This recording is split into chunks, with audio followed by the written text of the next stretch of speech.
Greeley Tribune would like to welcome Chasekohne, Democratic candidate for Congressional District 4. Thanks so much for joining us. We'll start with you, and maybe you can tell us and voters, why do you want to represent District 4? Well, I think that District 4, Colorado Congressional District 4, has obviously traditionally been a very conservative district. And I think that we're in a situation where I can offer something to the voters of this district that they haven't had before since the district has been drawn this way. More than previous candidates in this district, I am really someone who can make a connection with the people of the district. I grew up on a small farm, grew up with an agricultural background, and work in an agricultural job. And although that CD4 is extremely diverse, we have very affluent areas and we have areas that struggle economically. We have areas that are very small and areas that are suburban. I feel like I can make the connections with all those areas because I am one of the people, one of you essentially when it comes down to people in this district. Also an advantage I think that I can bring to the district is I'm a veteran. I served in Afghanistan. I continue to serve in the United States Army Reserve as a major. I come from a military family. My wife is also an officer in the Army Reserve. And I think I'd like to bring those values of honesty and integrity that I think are lacking in Washington right now and bring that oversight to Washington, D.C. as a representative of CD4. Definitely. One thing probably a lot of folks would ask is, can a Democratic candidate win District 4? What's your answer to that? I mean, of course I believe they can. I mean, I wouldn't be sitting here and working hard for the last year if I thought that it was an impossible task. I think there's multiple ways that we can make that happen. One is there is this blue wave they talk about, the Democratic kind of push throughout the nation where folks are starting to become more energized as far as the Democratic Party. That is part of it. Unfortunately, with this district, that's not going to be enough. With the demographics as they are with voters and where people tend to lean as far as their views of liberal versus conservative, we need a candidate who can message to all of them. Again, I believe that's where my background will be strong in representing this district because, again, I am one of you and can talk to all the voters of this district from Trinidad to Sterling to Castle Rock to Greeley. I can make those connections. I think that with our strong grassroots campaign that we're running, we have over 500 volunteers throughout the district. We have regional leaders in each area knocking on doors. When someone's knocking on your door in Sterling, it's someone who's from Sterling, not someone from Castle Rock, and vice versa. So we have neighbors reaching out to neighbors, and I think that's how we can really do it in this district. We can outwork Ken Buck. We can out-connect with his campaign. He's not someone who's been traditionally out there in the district listening to voters, and I will be that person, and I have been that person for the last year. Let's talk about issues as we shift here. What are, to you, what are the biggest issues facing CD4 and the country? Right, so the biggest issue for me, and one that we cannot really move on until it's fixed because it affects every single one of us, is healthcare. It's a challenge in CD4, it's a challenge nationally. Until we have a system where most, if not all, Americans can be covered by quality, affordable healthcare, we really can't focus on other problems we need to fix. It's going to affect every single one of us. Every single one of us is going to need to go to the hospital at some point. We're going to have an emergency, something unforeseen that we can't predict. And unfortunately, in this country, we're one accident or emergency away from bankruptcy, many of us, if not most of us. And even those of us that have health care sometimes find it unaffordable and the coverage is lacking. I think that healthcare is even more applicable to this district because of the rural nature overall of the district. Most of the rural hospitals in this district rely upon the Medicare and Medicaid dollars to keep their doors open, to have the providers they need, to have the ancillary services like physical therapy, occupational therapist, so that you don't have to travel 80 miles for an emergency, which several people in this district do at this time. So we need to solve that problem. It matters to the folks in Castle Rock, Trinidad, everywhere you go. If those hospitals shut down, where are they going to go? Is someone from Ordway going to have to travel all the way to Colorado Springs or Pueblo to get the care they need? That's unacceptable in the country that I stand up for. That we would have to travel that far just to get quality health care, and again, most of us don't have it. Mm-hmm. So until we can fix health care, that is a that is the biggest key issue. Another issue that if healthcare was perfect, I feel very strongly about is energy. And that matters nowhere more in CD4 than right here in Weld County. I know that Greeley and Weld County are heavily reliant upon the energy extraction business, the fossil fuel extraction business. And what I would say to that is that when we extract fossil fuels at an ever-increasing cost and risk to the public, the growing public in Weld County, the population is projected to go up quite a bit over the next 10 to even 20 years. We are drawing a commodity from a bucket that will run empty. I'm not going to sit here and tell you it's going to run empty in 5 years or 10 years, but it will run empty. And what happens to the economy of Greeley and Weld County when that commodity is gone? So I propose that we try to make that transition to renewable energy now, and also make then Greeley and Weld County the leader in manufacturing technologies of that energy, in wind turbine manufacturing, in solar photoelectric manufacturing, so that we can become the leader in leading an energy revolution in this state where we can make energy affordable and use the massive resources we have in CD4 of wind and solar. I believe that we have been, essentially, we being Democrats have fought this energy battle on the wrong battlefield. Yes, saving the planet is important. Yes, global warming and climate change is real, but we're not essentially winning that fight by fighting that from that standpoint. I think we need to fight it on an economic battlefield. And what that means is investing in wind and solar technology to make those technologies so efficient that the price per kilowatt hour drives down so low that it will outprice the fossil fuel industry. We are close now. We are very close to, with the increasing cost of natural gas and oil extraction, it's becoming less efficient. And with the technologies increasing with wind and solar becoming more efficient, we are very close to driving that price point down. And I don't care how you choose to vote, conservative, progressive, if you're unaffiliated, everyone's going to want to pay 3 cents per kilowatt hour versus 8 or 9 cents per kilowatt hour. That can drive change, and that's what I think we need to focus on as the driver of that change, not only in Weld County and Greeley, but across CD4 and the country. Awesome. I was going to ask this at the end, but since you brought it up, would you like to see the wind energy production tax credit extended? We have Vestas Energy in Windsor that produces turbines. Obviously, we're getting more and more wind, more in northeastern Weld County than we've ever had. Is that something which started winding down in 2017? It'll get cut down again this year and in 2019. Right. It started in 1992 and has been extended several times.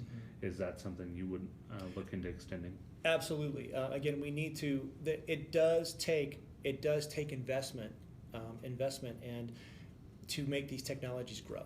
Okay, and to the opposite of that, we cannot continue to penalize for use of solar. We currently have within the multiple of electric companies, in the district and the state, there's often caps on the amount of renewable energy they're allowed to have in their portfolio, and they also can make it challenging for folks to be off the grid themselves and delivering, or not off the grid, but having solar to power themselves to their home, they have to sell back into the grid. There's a lot of restrictions on that make it difficult, which in my opinion are essentially put into place to keep boosting up the oil and gas industry. Again, we're working hard to subsidize oil and gas and let it keep being viable when we have another alternative right here. And yes, can we continue to support oil and gas? Does this continue to make money for this county? It does. But my point is that it's going to run out. That it is a limited commodity. It will end. And what does the economy of Greeley and Weld County do when it does? The world is making its shift towards renewable energies. Europe, even China and India are making a big shift towards wind and solar. It is the way we need to go. So far in this country, we have the technology. The world has shown we have the technology. We lack the political will, and having the political will to extend credits and to otherwise, from a federal and state level, incentivize the investment into infrastructure and development of technology of these resources is key to the growing of these technologies. Definitely. Could you talk to us a little about governing experience or experience that would help you govern? Right. So As I think a lot of candidates this year coming into 2018, I don't have any previous governing experience, but what I do have is experience as an Army officer, both in command in Afghanistan and in command in garrison at my unit at Fort Carson. So I've commanded troops both in combat and in garrison situation. I understand that doesn't necessarily lead to a direct connection to governing, but I think it gives me a strong background in how the government works that I can take to Washington and make me a strong legislator. Also, too, what I do in the Army. What I do in the Army is called civil affairs. We are the folks that are in charge of, basically responsible for knowing the cultures and the local level problems and issues that exist in a village when we are deployed. It is my job to go into these villages, to listen to people, to understand what their problems are, try to suggest solutions and work together to implement solutions, which I see as very similar to being a representative of a congressional district. Going out into each individual area, even if they're completely different, listening to the problems and trying to meet the needs of the citizens of those areas. So I think that experience gives me a very strong background into being a legislator and a representative. Definitely. What's, maybe throw you for a loop here, what's the one thing you agree with President Donald Trump on and would be willing to work with him on in Congress? I don't agree with much, but I will say this: he has at least expressed an interest in trying to extend the DREAM Act. So again, I think that legislating and trying to be a representative, we've got to a situation where we're really far left and really far right, and we're competing. We're not actually legislating. We're not talking. And when we're competing, it's about who wins and who loses, and then the voters lose. The people of the districts and the people, Americans, lose. So we need to find those certain percent that all of us, no matter how our political leanings, agree on, and find ways to make that work. So again, Donald Trump has expressed interest in extending the DREAM Act. We need to find a way to make that happen. That may mean compromising on some things with border security that maybe some more progressive leaning minds might not agree with, but we have to find a way to compromise to extend the DREAM Act and provide a path for those folks to stay in our nation. Definitely, and this may be more of the same, but I had it written down, so I'll ask it anyways if there's other things you want to touch on. But what's your plan for dealing with immigration issues generally? Right. Well, again, I think we need to extend the DREAM Act, like I said. We do need strong border security. That is something that we need. We need to have a system in place that it's not an open border, obviously. But massively funding something like a wall, to me, is not probably the best answer. But with immigration reform, and I do believe it needs to be a bipartisan immigration reform, so that it's something that can be lasting. Like I mentioned before, if we're competing with one another, what the next administration or the next Congress or Senate, what they typically do next is try to undo what the last folks did, and that does not lead to lasting change and to lasting laws that we can count on year after year. So if we can work on something bipartisan with immigration, I think that's important, and we need to have a path to citizenship for the folks that are here. The vast majority of immigrants just want their chance at the American dream. They want their chance to work, to raise their families, to have their kids get a better education than maybe they got in their home countries. And a lot of them, most of them work hard for that. Let's integrate them into society. Let's have them pay their taxes, and let's have them come out of the shadows, be able to vote freely and be part of the society. This country was built upon immigrants. I do not ascribe to the fact that we could say that we got this far with immigrants, but now we're going to cut it off and not not have immigrants be part of our nation anymore. So that is a big key. We need to work together, but it needs to be done together. Our United States Agriculture Secretary visited Weld County last week or the week before, and one thing he heard from farmers is that there's a lot of holdup with the visa program for guest workers. Right. Is that something you'd like to see fixed? Is that something you think there can be compromise on? Because farmers are seeing real issues with this program Yes. because people do not want to do those. Yes, yes, it does matter. So that's an important part of why we need immigration reform, because we have become reliant as a nation for the workforce, an immigrant workforce. So we need to find ways for them to be legally here, to legally be again part of the system and pay their taxes and feel they can move freely throughout our nation, whether it's for a visa program that's temporary or as permanent citizens. Because it involves more than just that individual family or that individual. It involves the local economies, and in some areas even more so than Weld County. That's a big issue. But we definitely need, again, as part of immigration reform, to address that issue. Definitely. A couple more questions for you. You've already touched on energy production, oil and gas, and renewables.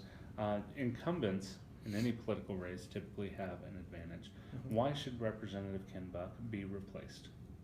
Right. I mean, I believe Representative Ken Buck should be replaced primarily because he doesn't go out and listen to the people. He is about as far right of conservative as you can get, a member of the House Freedom Caucus. And I believe that he would describe himself as a member of the Freedom Caucus before even describing himself as a Republican. And the reason I think that that's not good for the district is it gets him to essentially not listen to a large percentage of the district. Even if he has won by large margins in the past, I don't believe that he's listening to his constituents. We need someone who can listen to everyone, who can make those connections and listen to the voters of the district, and is essentially, again, one of them. Someone who can go out and comfortably talk to and take the tough questions. I've been in some situations and heard from other voters when Ken Buck has held town halls, and he won't answer a question he doesn't want to, and he'll either say not my responsibility, not a federal, that's a state issue, not a federal issue, or just flatly not answer it, and that's incorrect. We need to have representatives that not only listen but will answer the questions of the constituents that voted them into office, and I think that he too often is again not listening to his own constituents. Furthermore, again, we talked about the parties going to far to the left and far to the right. I've met over the last year many unaffiliated and even lifelong Republican voters who are just, they say to me, this party, my party, the Republican Party, is going someplace where I don't want to go anymore. I'm not on board with how far right we are going. And I'm looking for something else. And we need someone who can listen to that, because Ken Buck is part of that far right. He is part of that new direction for the Republican Party. And I don't think that all Republicans in this district or this nation are on board with that. And speaking of switching directions, we're going to go beyond the borders of the United States. You have military experience, and I want to talk about foreign policy. We have sort of the up and down issue with North Korea right now. We recently pulled out of the Iran deal as well. There's certainly a lot to talk about. I want to know what you think the key issues are and what would guide you in deciding what the best path forward for the United States would be if you would have any sort of foreign policy leadership or right. Like no, yeah, I think that's something I have very strong viewpoints on. We are at a time in Congress, in the House and Senate, that we have less veterans in Congress than any time since the Vietnam War, since post-Vietnam War, and I find that challenging to believe that at a time when we're making a lot of foreign policy decisions that do affect our troops and affect our military presence or potential military presence overseas, we have a White House and House Representatives and Senate who don't have that experience. The president's never seen a war. He's never smelled a war. He doesn't know what one looks like. And we need more people in Congress that can be that check on the White House to. I believe that the president uses the military as his hammer. He as his big backup when he wants to talk tough to foreign powers. He needs to remember, and I think that people who have actually been in war remember this more than anyone else, is that you should always try diplomacy first, probably second and third as well. And again, currently the administration is in a mindset that Yes, we've made some diplomacy strides with North Korea. That's great. We need to do that. I myself am subject to be deeply involved in North Korea if that were to become a fighting war, which would be very bad for the world as a whole. So we need to focus on the positive strides we've made in diplomacy in North Korea. At the same time, not do better there and then instantly start picking a fight with Iran. Because now we're into a region where we have been deeply involved for the last 17 years, and is a very pivotal region as far as the volatility, the safety of the world, and honestly here in Weld County, you want to talk about oil and gas prices. Those prices are set in the Middle East. They always have been and always will be. That again makes that commodity volatile to the whims of what goes on over there. So taking some strides with North Korea in diplomacy and then turning around and essentially starting a fight with Iran, that's a mistake. Withdrawing from the Iran nuclear deal was a mistake. Again, folks that have the experience in how horrible the war can be, I think truly have the understanding that talking is always the better option. And I feel like we've gotten away from that in this country, not just at the White House, but again at the congressional level with so few veterans in Congress. Definitely. I want to close with this. Is there anything you would like to say to voters, or anything voters should know about you before casting their ballots in the primary in June? Yeah. So again, I mean, I'm someone who wants to bring honesty and integrity to the representation of this district. My background, with military background, with my strong rural and agricultural background, as a large animal veterinarian in my civilian job, as someone who grew up on a farm, as someone who understands the challenges that small towns face and that towns that rely upon agriculture face, I think I'm the right candidate to represent the people of this district. I'm not the right candidate for District 1 or District 2 in Colorado. I'm the right candidate for District 4. And I hope to get the support of the people of this district as we move forward to November.